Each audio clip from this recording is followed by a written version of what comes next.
Estamos en medio de una serie estudiando el libro de Levíticos y le invito a que tomen sus Biblias y vayan a Levíticos capítulo 10, es donde vamos a estar hoy día, esta mañana. Realmente estamos hablando o estudiando los capítulos 8, 9 y 10, pero vamos a leer el capítulo 10 en unos minutos. Si no han estado con nosotros, pueden ir a jefenorte.org o whatisgrace.org, marquen sobre Watch y pueden bajar los sermones anteriores, tantas las notas como los videos para ver eso. Pero si resumiera lo que hemos hablado hasta hoy día, vemos que en el libro de Levítico 5 veces nos manda que seamos santos porque Dios es santo. Dios nos manda a nosotros que seamos santos porque Él es santo. Y Dios, sabiendo que esto era imposible para ellos sin el sacrificio supremo, entonces el libro de Levítico no solo declara el estándar que tiene Dios en cuanto a su santidad, pero también profetiza el Cristo venidero que va a hacer el supremo sacrificio por nosotros. También el libro de Levítico nos enseña cómo estar en relación con Dios y estar en la presencia de Dios en vez de estar fuera de la presencia de Dios. Como vimos en Levíticos capítulo 1, Moisés empieza fuera de la presencia de Dios. Cuando hemos llegado al libro de Números, que es el siguiente libro, Moisés puede entrar en la presencia de Dios gracias al estándar que Dios les ha dado y el sacrificio que ellos pueden hacer. En resumen, todo este libro se trata de la santidad de Dios. Y Jesucristo ha cumplido todos los requisitos del holocausto, de la ofrenda de grano, de paz, del pecado y de culpa por nosotros. Y hoy día vamos a hablar de cómo se ordenan los sacerdotes, o los pastores, mejor dicho, en el Antiguo Testamento. Anoche esta semana, varias semanas atrás, fui invitado a predicar para un retiro el grupo se llama Campus Crusade for Christ. Es un ministerio que trabaja en los campuses de las universidades y específicamente trabaja con los atletas de las universidades. Entonces tuvieron un retiro este fin de semana y estaba representada la Universidad de Houston, de Sam Houston, Prairie View A&M, Texas A&M, Rice University, Houston Christian University, muchas universidades locales, cerca de Louisiana Tech también. Y los atletas de todas estas universidades, los atletas que querían ir al retiro, vinieron al retiro. Entonces hubieron como 100 atletas y cuando prediqué anoche, otra persona predicó el viernes. Anoche cuando llegué y estaba sentado alabando y todo ese tipo de cosas, y era tiempo para que yo predicara, y se levanta alguien y empieza a introducirme a mí. Ahora voy a introducir el pastor que va a venir a traer la prédica esta noche, y empieza: el pastor es Jeff Dietz, tiene tantos años, tiene esta familia, pastorea esta iglesia. Y realmente es algo incómodo para el pastor cuando te invitan a venir a predicar y dicen: ok, mándame un email con una introducción para introducirte. Y ellos quieren que tú escribas tu propia introducción. Y es incómodo eso, porque si eres como yo no quiero esos, no sé cómo decir. Sí, yo no quiero que exaltenme a mí, pero la realidad es que no están haciendo eso. Lo que están haciendo es declarando para todos los que van a escuchar la prédica que yo voy a traer, están declarando quién soy yo y los credenciales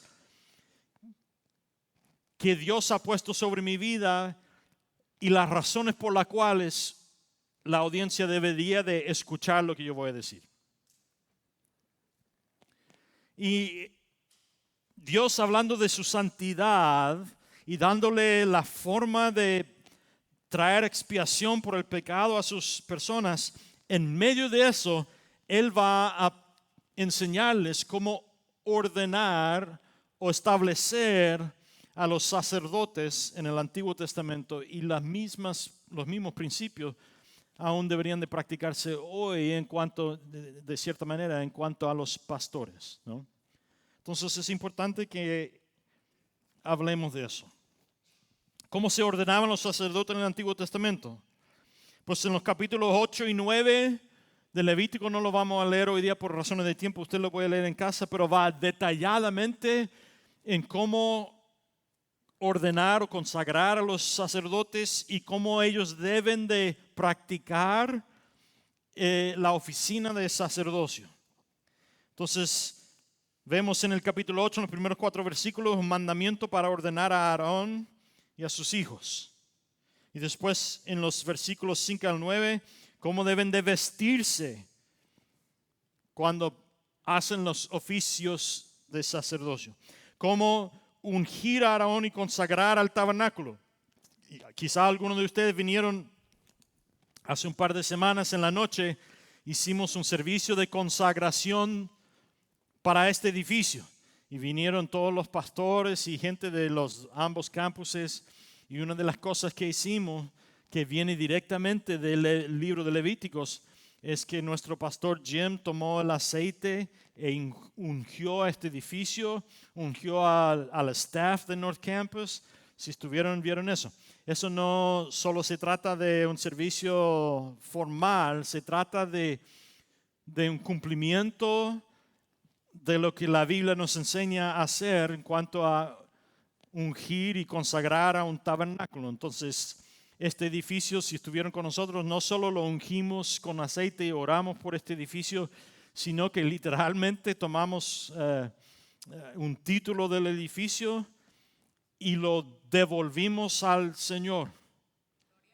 Y lo firmaron varios de los pastores, algunos de los miembros que han sido parte de Norte desde el primer domingo que hemos existido, y varias otras personas firmaron ese título.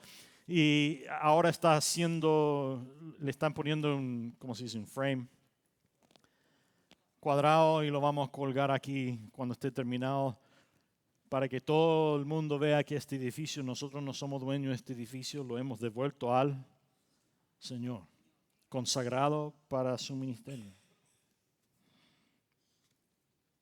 También vemos las ofrendas sacrificiales para la ordenación a fines del libro del capítulo 8. Y la ceremonia de ordenación de 7 días. Aarón literalmente no solo tuvo que vestirse de cierta manera, no solo tuvieron que ungirle con aceite y orar y consagrarlo. Después él y sus hijos tuvieron que sentarse en la entrada del tabernáculo por 7 días y no podían irse. Y si se hubieran ido, Dios dice que los iba a matar. Así es de serio la cosa, ¿no? Y después en el capítulo 9 vemos la presentación de ofrendas como sacerdotes ordenados. Y vemos los primeros sacrificios cumplidos por los nuevos sacerdotes por el perdón de pecado de todo el pueblo. Ahora, hay 2 implicaciones de ordenación pertinentes para nosotros hoy día. Número 1 es esto. En Cristo ustedes y yo somos todos sacerdotes. Sí, oyeron bien.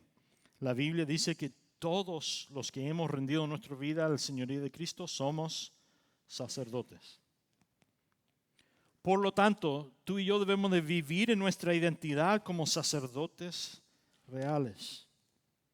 A esto lo llamamos el sacerdocio de los creyentes. Mira lo que dice 2 de Pedro, capítulo 2, versículos 5 y 9. Ustedes mismos, como piedras vivas, sed edificados como casa espiritual para ser, ¿qué? Un sacerdocio santo, para ofrecer sacrificios espirituales aceptables a Dios por medio de Jesucristo. Ustedes son linaje escogido, real sacerdocio, nación santa, pueblo adquirido por Dios, posesión para que anuncien las virtudes de aquel que los llamó de las tinieblas a su luz admirable. En Apocalipsis capítulo 1, Jesucristo nos liberó de nuestros pecados por su sangre y nos hizo sacerdotes para Dios, su Padre. En otras palabras, tú y yo, desde el momento que rendimos nuestra vida al señorío de Cristo, tenemos el deber sacerdotal de demostrarle a todo el pueblo alrededor de nosotros la santidad de Dios y la necesidad de expiación de nuestros pecados. Eso no solo es el deber mío como pastor, es el deber de todo creyente como sacerdote hecho por Cristo. Es parte de la herencia que hemos recibido cuando hubo intercambio entre yo como pecador y Cristo en la cruz. Cristo tomó mi identidad como pecador y pagó el precio de mi pecado, y en su lugar Él ofreció a mí el derecho de ser llamado hijo de Dios. Y como hijo de Dios tengo el deber sacerdotal, no de hacer expiación por los pecados de los demás, pero sí de revelar la santidad de Dios a los demás y comunicarles a ellos la necesidad de expiación por su pecado. Todos nosotros tenemos ese deber. Y Dios ha puesto su Espíritu Santo en todo creyente para cumplir ese deber. Wow. Tomen pausa un minuto. La próxima vez que el enemigo empieza a mentirle en su oído, mira, has pecado otra vez, Dios nunca te va a usar a ti, Dios no puede hacer nada contigo porque eres tan mal pecador. Recuérdale al enemigo quién eres. No. Sí, la realidad es que yo soy un pecador miserable, necesitando la salvación de Jesucristo. Pero la realidad también es que Dios ha puesto su presencia en forma del Espíritu Santo en mí y me ha llamado como sacerdote espiritual. Entonces yo no soy ese pecador ya más. Ahora soy santo, lleno del Espíritu Santo. Y Dios me ha dado todo lo necesario para cumplir el llamado que Él ha puesto sobre mi vida. Entonces no tengo que creer la mentira del enemigo. Puedo caminar en la autoridad que Dios ha puesto en mí en forma del Espíritu Santo. Wow. Cuando estés en el trabajo esta semana y tu jefe te ve orando o algo así, te dice, no podemos hacer eso aquí. Eso es para tu vida privada. Tú dile, no. La realidad es que yo puedo orar donde quiera. Quizás no voy a orar en voz alta, pero usted no puede decirme que yo no puedo orar aquí en la oficina. Y voy a orar. Voy a orar por ti. Que Dios te bendiga. Y tú puedes ser un jefe todo fastidioso, pero yo voy a orar por bendición por ti. Y puedo caminar en esa autoridad, ¿no?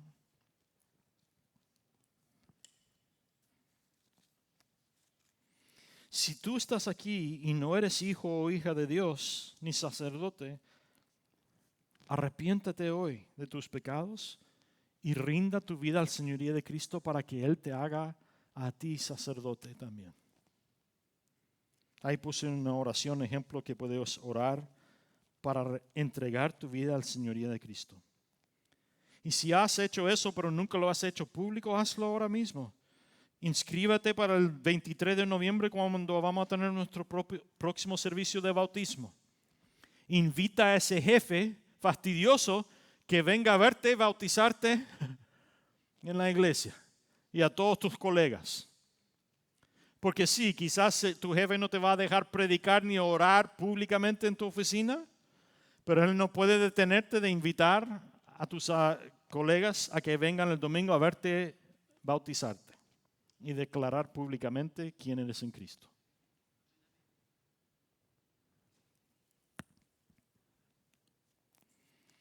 Quizás como una aplicación de escuchar la verdad que eres sacerdote, dirías que eliges ejercer tu sacerdocio de los creyentes renovando tu mente para la identidad en Cristo, quién eres, o ejerciendo tu ejerciendo tu unción, como dice primero de Juan, o utilizando el vestimento que Dios te ha dado en Cristo para vivir para su gloria y revelar su santidad en todo lugar en tu vida. O llevando la santidad de Dios como un estilo de vida, no solo una práctica los domingos por la mañana, sino 7 días a la semana, 24 horas al día. O orando por los demás. Sí, tú no puedes perdonarle los pecados a tus colegas, a familia y vecinos. Solo Cristo puede hacer eso. Pero tú sí puedes interceder por ellos y orar por la salvación de ellos, tal como Aarón hizo sacrificio por el pueblo de Israel. Tú puedes orar e ir directamente a Dios y pedir que Él les dé más tiempo a ellos para elegir recibir a Cristo como su Señor y Salvador. Puedes pedir que Dios intervenga y demuestre su santidad a través de ti en su vida, para que ellos vean su necesidad de Dios. O quizás dirías que vas a empezar a practicar los dones espirituales que Dios ha puesto en ti en la forma del Espíritu Santo en la iglesia local. ¿No?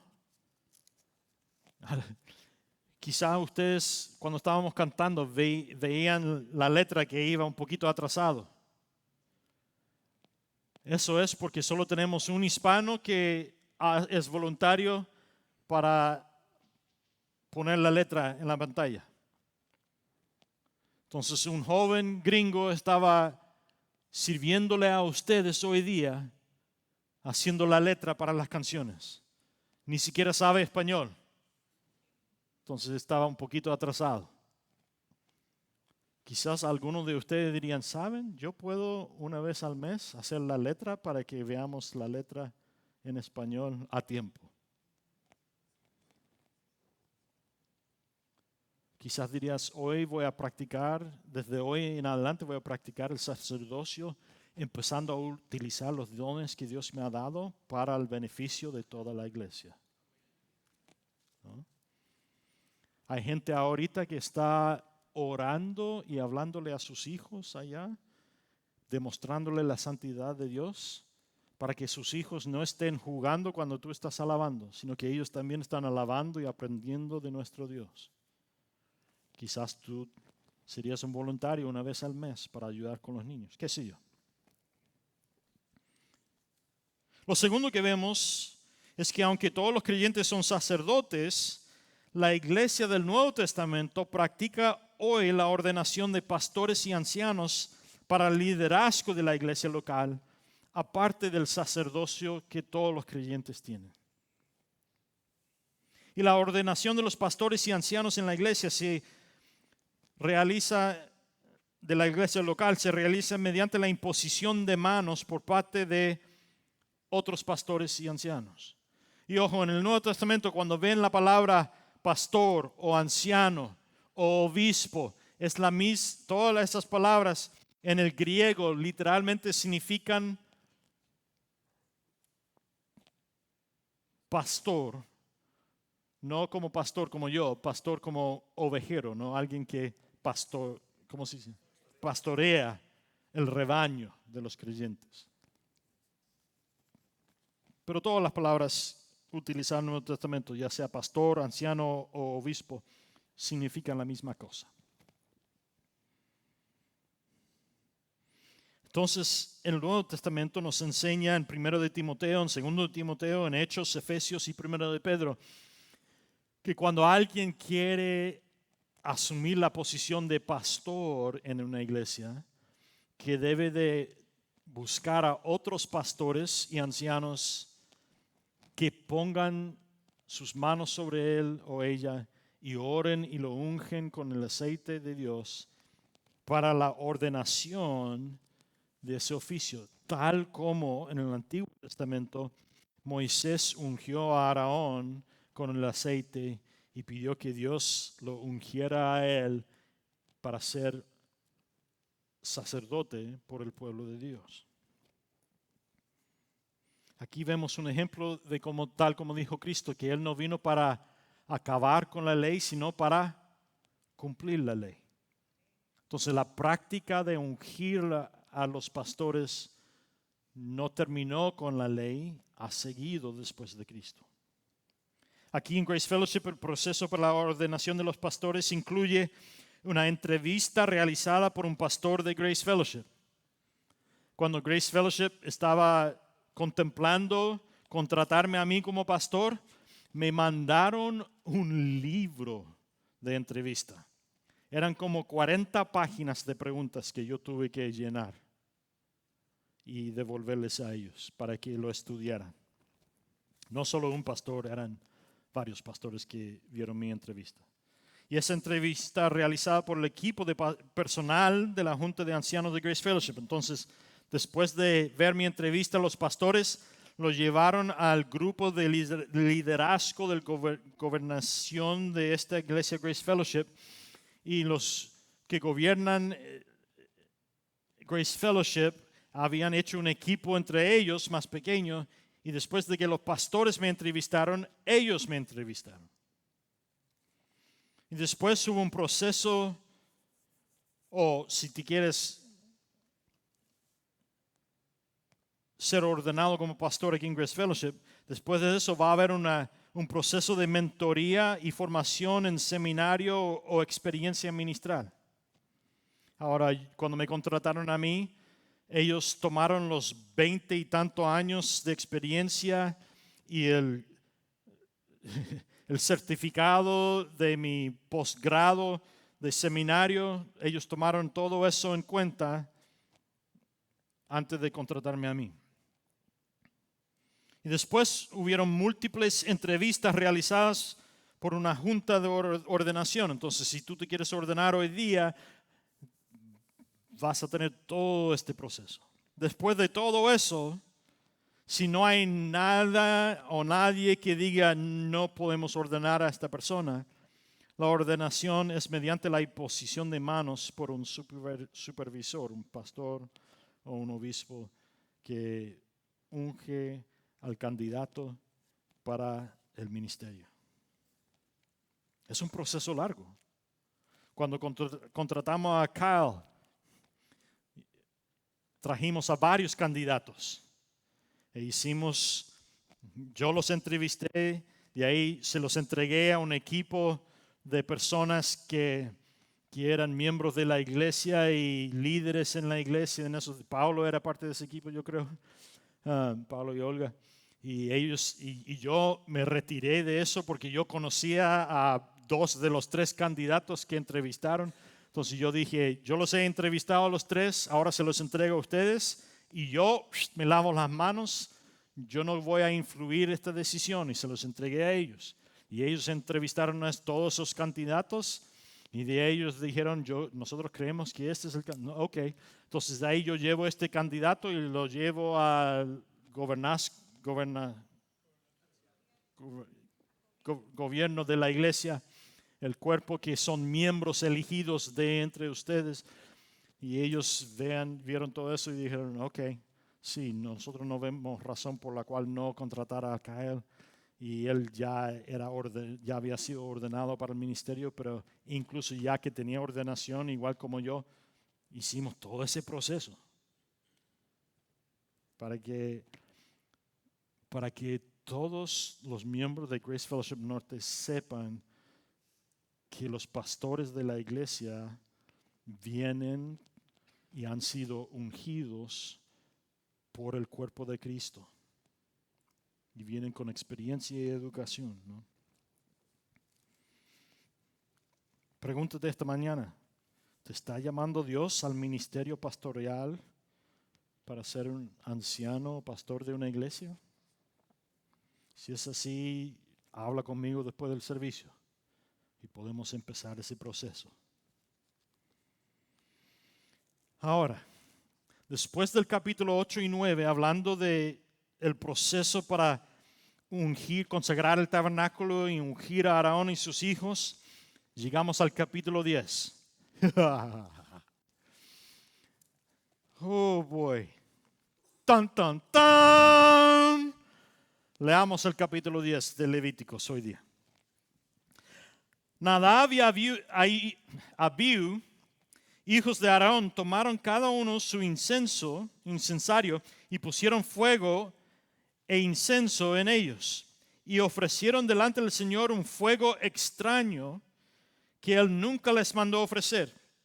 ¿Qué está pasando aquí? Ellos tomaron el incensario y pusieron un incienso dentro del incensario que es diferente a la que Dios les había mandado que usaran. Era un olor diferente. Entonces la presencia del Señor salió, de la presencia del Señor salió un fuego que los quemó y murieron delante del Señor inmediatamente. Entonces Moisés le dijo a Aarón, a esto se refería el Señor cuando dijo, seré santificado entre aquellos que se acercan a mí y en presencia de todo el pueblo seré glorificado. Pero Aarón guardó silencio, no dijo nada. Y luego Moisés llamó a Misael y al Salfán, hijo de Uziel, el tío de Aarón, y les dijo, acérquense y sáquenlos del santuario, llévenlos fuera del campamento. Y ellos se acercaron y siguiendo los órdenes de Moisés, con túnicas y todo, los sacaron del campamento. Entonces Moisés le dijo a Aarón, y también a sus hijos, Eleazar y Itamar, no se descubran la cabeza, ni se rasquen los vestidos en señal de duelo, para que no mueran ni caiga la ira de Dios sobre toda la congregación. En otras palabras, dos hijos de Aarón ponen un incienso diferente a la cual Dios había mandado que usaran para el servicio del Señor. Y Dios los mata con fuego inmediatamente. Y de ahí Dios manda que saquen sus cuerpos fuera del campamento. Y a Aarón y a los otros dos hijos le dicen, ustedes no pueden practicar el costumbre de duelo por la muerte de sus hijos, porque si lo hacen, porque acuérdense, están en 7 días de consagración, no pueden dejar el tabernáculo. Si ustedes salen del tabernáculo para el funeral de sus hijos, no solo van a morir ustedes también, sino que va a morir todo el pueblo de Israel. Porque ustedes están cumpliendo esta consagración por parte de todo el pueblo de Israel. Pero no termina ahí la cosa.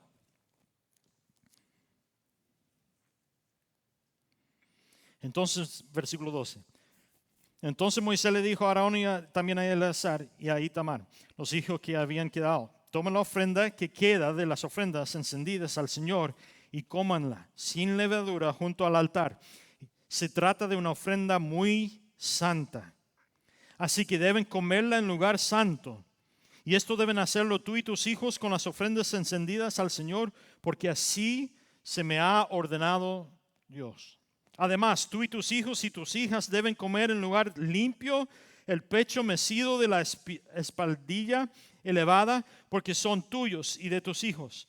Por derecho les han sido dados de los sacrificios de paz de los hijos de Israel. Llevarán ante el Señor la espaldilla que se eleva y el pecho que se mece con ofrenda, junto con las ofrendas de las grasas que se queman, por derecho perpetuo serán tuyos y de tus hijos, tal y como el Señor ha ordenado. Y Moisés preguntó entonces por el macho cabrio de expiación, y como resultó que ya había sido quemado, se enojó contra Eleazar y Itamar, los hijos de Aarón que habían quedado, y les dijo, ¿por qué no comieron la ofrenda de expiación en lugar santo? Se trata de una ofrenda muy santa y el Señor se la dio a ustedes para que llevaran la iniquidad de la congregación y para que sean reconciliados delante del Señor. Miren, la sangre no fue llevada adentro del santuario y ustedes debían haber comido la ofrenda en lugar santo como yo les ordené. Y Aarón le respondió a Moisés, mira, mis hijos han ofrecido hoy su expiación y su holocausto delante del Señor. Y es a mí a quien tenían que sucederme todo esto. ¿Le habría agradado al Señor que yo hubiera comido hoy del sacrificio de expiación? Y al oír esto, Moisés se dio por satisfecho. Wow. Dios está entregando la ley al pueblo de Dios y la manera de ser perdonados por sus pecados. Pero Dios, como es un Dios santo, dice que para ser perdonados por sus pecados tienen que hacerlo de esta manera, muy específica.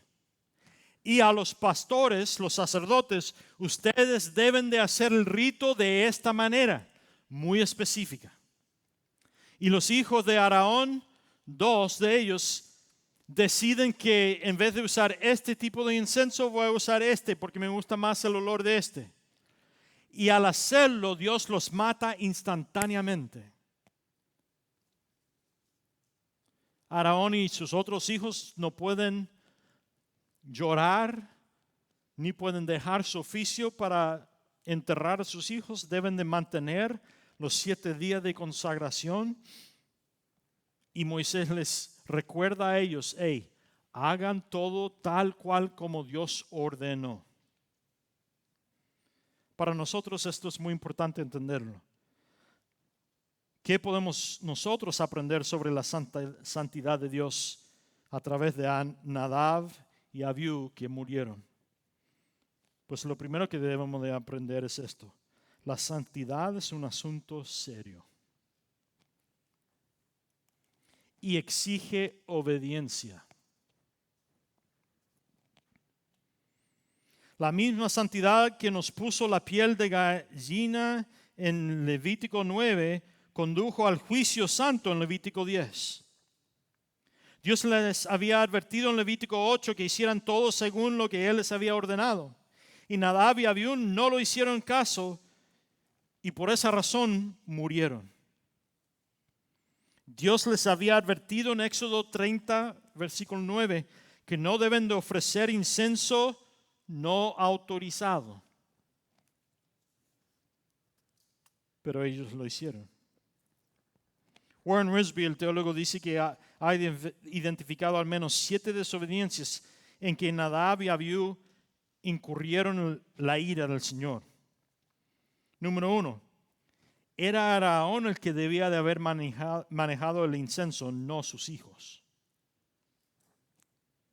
Quizás Aarón estaba demasiado ocupado con otra cosa que no sabemos, pero en vez de hacerlo ellos, era la responsabilidad de Aarón cumplir con eso. Usaron los instrumentos equivocados. El incensario del sumo sacerdote debe de ser solo usado por el sumo sacerdote, no por un sacerdote que no es el sumo sacerdote.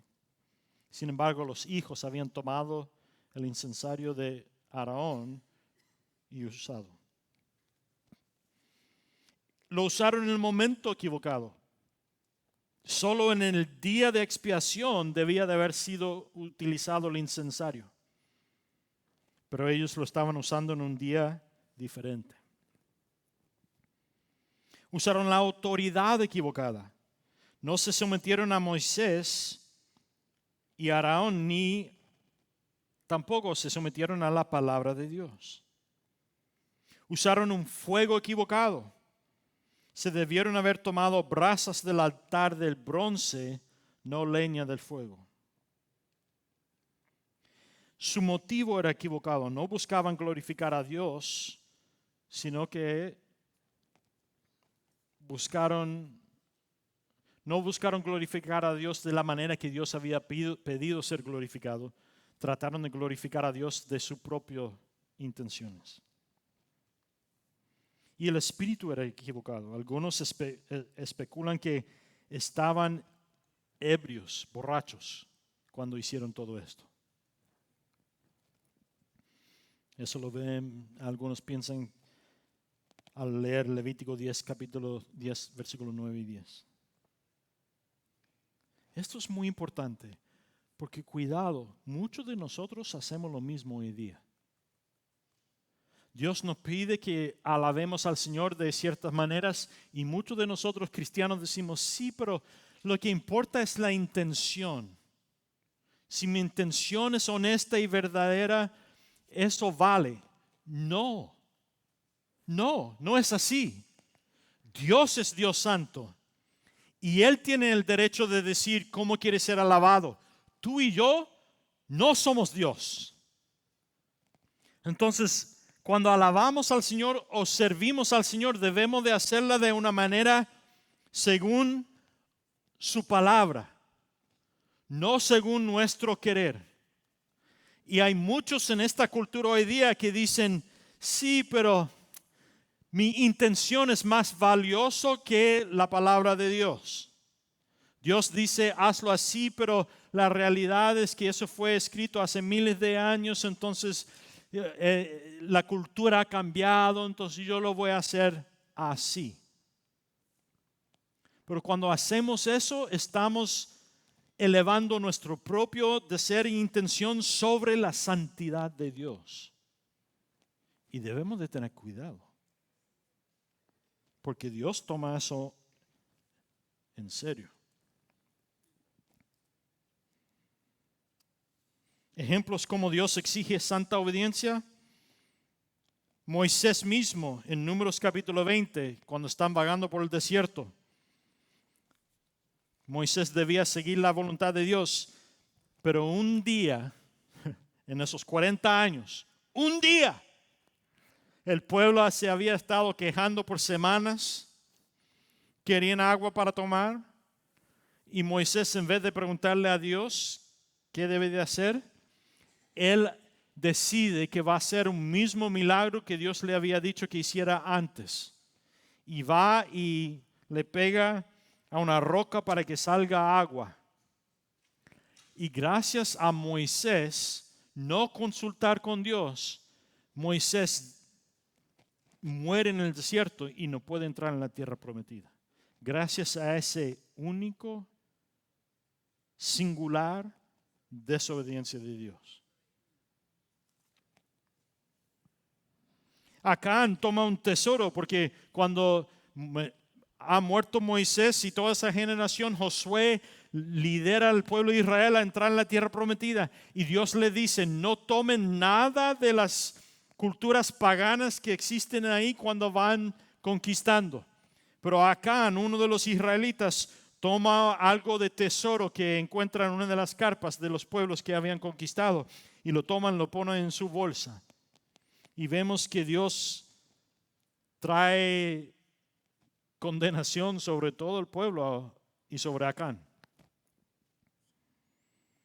Usa, uno de los sacerdotes, en 2 de Samuel, están trayendo a la arca de Dios de vuelta de los filisteos a Jerusalén. Y en camino, porque solo los sacerdotes podían llevar el arca. Pero en este caso los sacerdotes lo habían puesto sobre un, ¿cómo se dice? Un carrillo. Carreta, arrastrada por los bueyes. Y en camino hay un hueco, un hoyo. Y la rueda de la carreta cae en el hoyo. Y el arca está que se cae. Y Usa, que no es sacerdote, extiende la mano para que el arca no caiga de la carreta. Y al tocar el arca, que solo lo podían tocar los sacerdotes, Usa muere instantáneamente.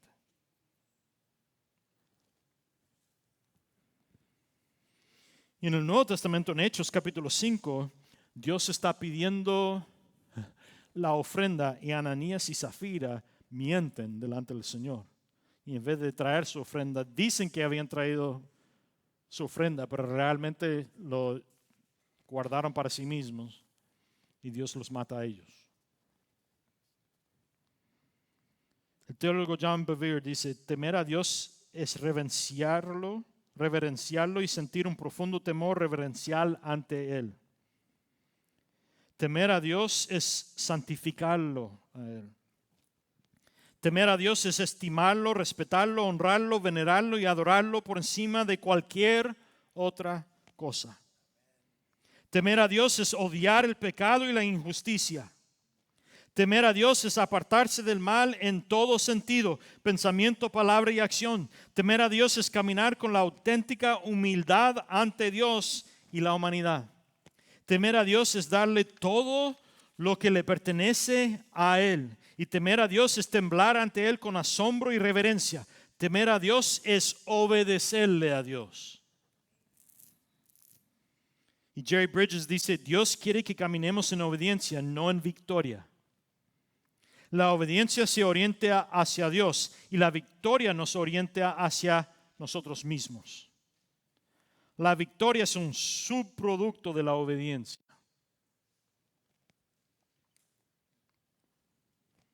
O como ya hemos mencionado en esta serie, la palabra de Dios dice que es mejor obedecer a Dios que hacer servicio y sacrificio para Él. No importa si tú estás sirviendo a Dios de 10 maneras, si estás desobedeciéndole en una manera, las 10 maneras en las que estás sirviendo a Dios no valen nada para Él. Si estás desobedeciendo a Dios en esta manera.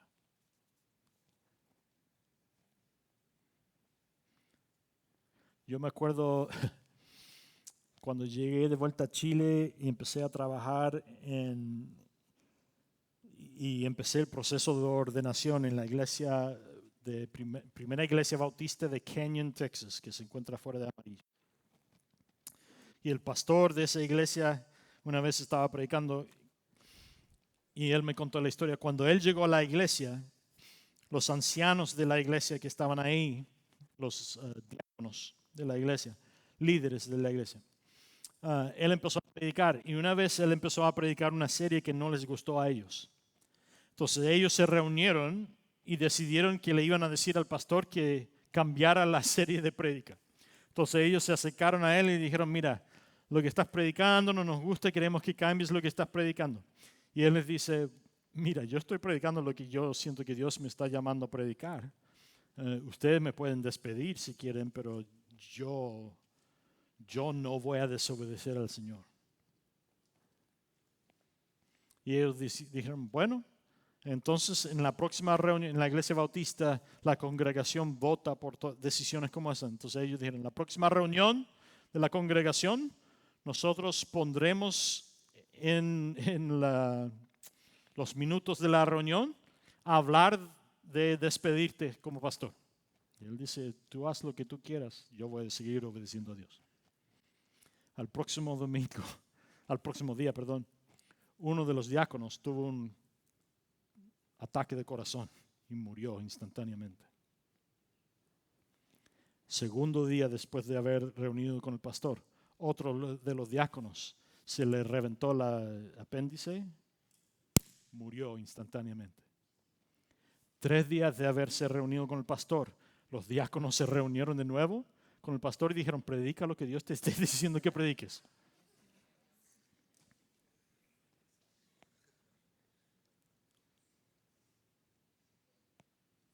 Nosotros debemos de tener cuidado porque servimos un Dios santo. Y Dios no cambia quién es para quepar en nuestra creencia o nuestro querer. Dios es quien es. Siempre ha sido el mismo y siempre será el mismo. Porque Dios es eterno, santo en gloria. Y nosotros somos su creación. Y nosotros hemos sido llamados a caminar en santidad. Gracias a Dios, nosotros que somos imperfectos, somos cubiertos por la sangre de Cristo. Y Él vivió una vida perfecta por nosotros. Y Él murió la muerte que nosotros merecíamos por nuestro pecado. Pero aún en eso no significa que nosotros ahora tenemos el derecho de vivir como queremos. El estándar de santidad de Dios sigue siendo el mismo. Y aunque quizás tú y yo no morimos cada vez que quebrantamos obediencia con Dios, la realidad es que aunque tú y yo no moramos cuando quebrantamos obediencia con Dios, sí salimos por debajo de la bendición de Dios. Y es cuando vivimos en desobediencia, fuera de la santidad de Dios, que el enemigo puede empezar a hacer lo que quiera con nosotros. y cuando nos rinde inefectivo para la gloria de Dios y para el sacerdocio de Dios, a la cual todos hemos sido llamados a representar la santidad de Dios en un mundo que no es santo.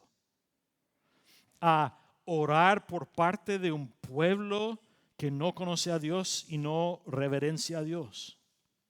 A hacer intercesión por ellos con nuestras oraciones.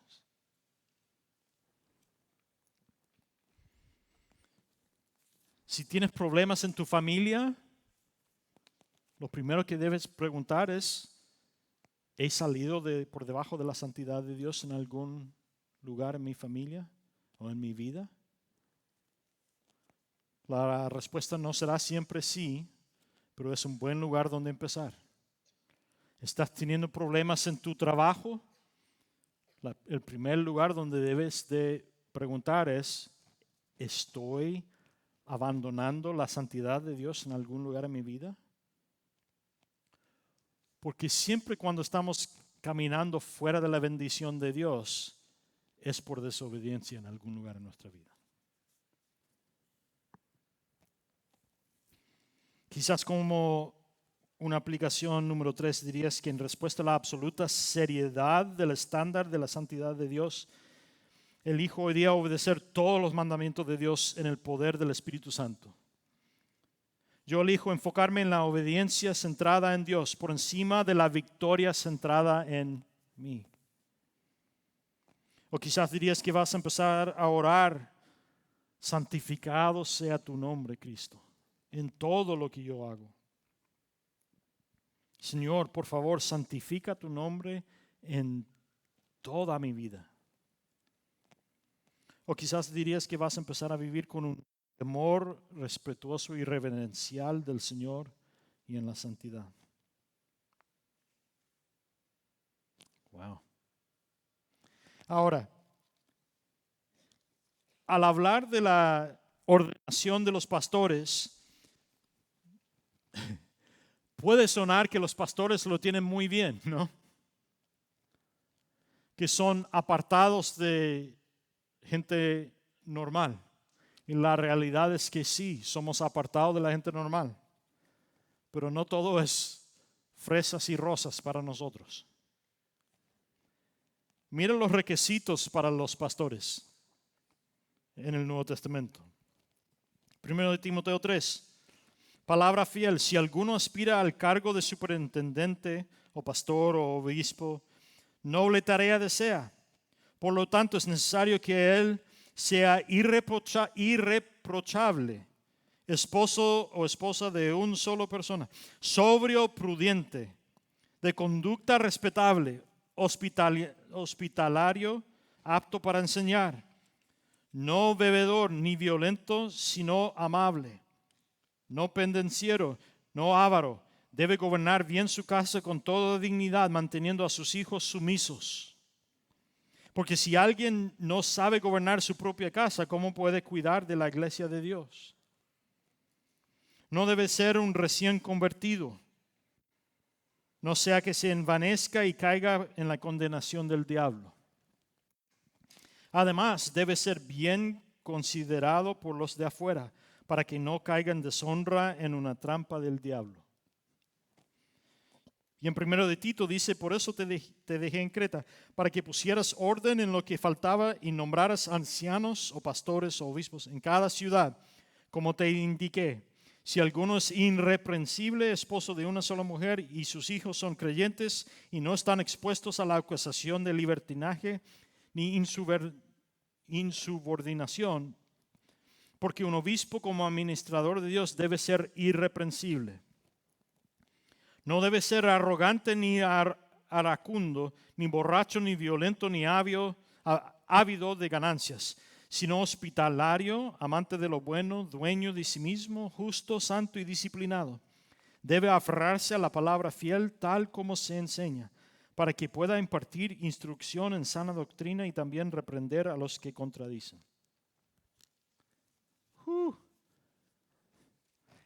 Y Cristo mismo dijo, en cuanto a los pastores, que si un pastor dirige a otra persona en herejía, sería mejor para él ponerse cadena al cuello con una roca angular y tirarlo al océano más profundo, que liderar a otra persona en herejía.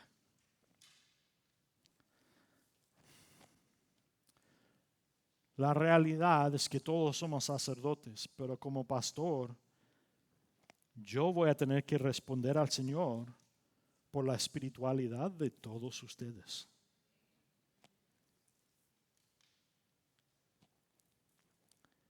Entonces, todos nosotros hemos sido llamados a demostrar la santidad de Dios en nuestra familia, en nuestro trabajo, en nuestro vecindario. Y a la misma vez, oren por sus pastores, porque nosotros tenemos una responsabilidad muy grande. A la misma vez somos humanos, imperfectos. Entonces, cuando nosotros hacemos algo que les molesta a ustedes, díganos para que podamos arreglar las cosas y sean rápidos a perdonar y fieles a orar por sus pastores.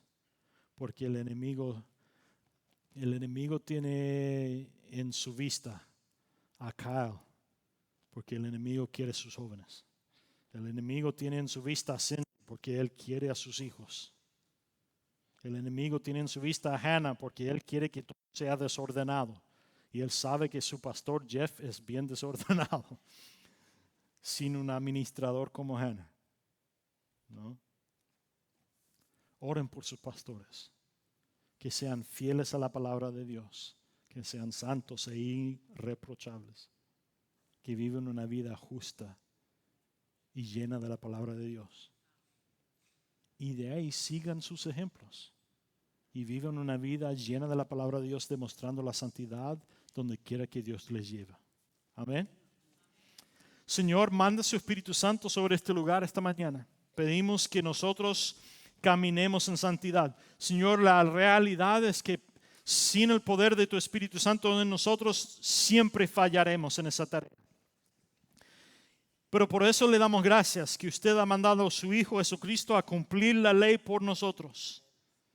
Y no solo eso, usted ha puesto su Espíritu Santo dentro de nosotros, produciendo el fruto del Espíritu Santo y empodereciéndonos con el don del Espíritu Santo para cumplir la tarea la cual nos has dado a cada uno de nosotros de demostrar su santidad en un mundo que está caminando en dirección completamente opuesta a su santidad. Entonces, utilízanos a todos nosotros, Señor, a demostrar tu gloria y su santidad a un mundo que tan desesperadamente lo necesita, para que ellos también quieran experimentar la gracia y misericordia del perdón de tu Hijo Jesucristo y reciban el poder del Espíritu Santo para que ellos también puedan caminar en santidad. Señor, gracias que usted no disminuyó su santidad para tener relación con nosotros, sino usted cumplió el requisito de su santidad en la forma de su Hijo Jesucristo por nosotros, para que nosotros pudiéramos estar en relación y caminar contigo y experimentar tu santidad, Señor, en nuestras vidas. Eres de verdad un Dios amoroso y glorioso, lleno de gracia y misericordia, pero también un Dios todopoderoso, santo, inmovible, siempre correcto.